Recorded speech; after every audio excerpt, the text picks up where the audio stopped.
நம்மளுடைய திருக்கோவிலில் இதுபோன்று கல்வெட்டுகள் மிகவும் அதிகமாக உள்ளது கோவிலை சுற்றி. இந்த கட்டுமான பணிகள் எல்லாம் சுமார் 2000 ஆண்டுகளுக்கு முன்பாக அமையப்பட்டதாக வரலாறுகள் குறிப்பிடப்பட்டுள்ளது. வெள்ளைக்காரர்கள் ஆட்சி காலத்தில் 1900 வருடம் ஒரு உத்தரவு பிறப்பிக்கப்பட்டுள்ளது. அந்த ஆவணத்தில் 1900 வருடம் 1000 ஆண்டு பழமையான திருக்கோவில்களை கணக்கெடுக்கக்கூடிய ஒரு பணியை வெள்ளைக்காரர்கள் உத்தரவிட்டுள்ளார்கள்.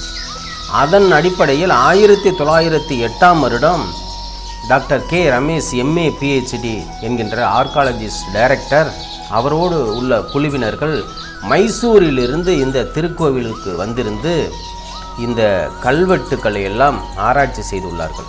அந்த கல்வெட்டுக்களில் குறிப்பிடப்பட்ட வரலாறுகளை தான் நான் இவ்வளவு நேரம் உங்களிடம் நான் சொன்னேன்.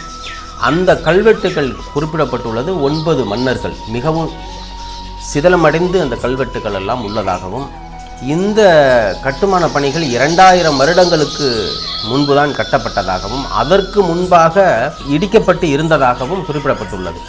அப்போ 2000 வருடங்களுக்கு முன்பு அந்த கல்வெட்டுகளை சரியாக அடுக்காமல் சில இடங்களில் சேதமடைந்து இருந்ததனால் முழுமையாக படிக்க முடியவில்லை.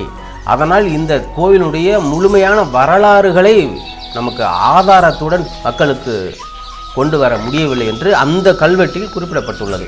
அப்படி பார்க்கின்ற வகையில் இந்த கல்வெட்டுக்கள் எல்லாம் 9 மன்னர்கள் திருப்பணி செய்ததாகவும் இதெல்லாம் குறிப்பிடப்பட்டுள்ளது. இந்த திருக்கோவில் பழமையான திருக்கோவிலாக இருந்தாலும் 8000 வருடங்கள் மிகவும் பழமையான திருக்கோவிலாக சுயம்பாக தோன்றியதாக குறிப்பிடப்பட்டுள்ளது.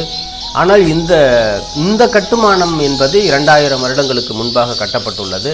ஆனால் இந்த தொல்லியல் துறையினர் இந்த கற்களை எடுத்து ஆராய்ச்சி செய்த பார்த்தபோது அந்த கற்கள் கிட்டத்தட்ட ரொம்ப ஆண்டுகள் 8000 வருடத்துக்கு மேலாக இந்த கற்களை அறுக்கப்பட்டு இந்த கற்கள் அமைக்கப்பட்டதாக அவர்கள் குறிப்பிடுகிறார்கள். அப்படிப்பட்ட இந்த சிவாலயம் சிதிலமடைந்து இருந்ததை மனதில் கொண்டு இந்த திருப்பணிகளை செய்து மகா கும்பாபிஷேக விழாவை மிக சிறப்பாக நடத்தினோம்.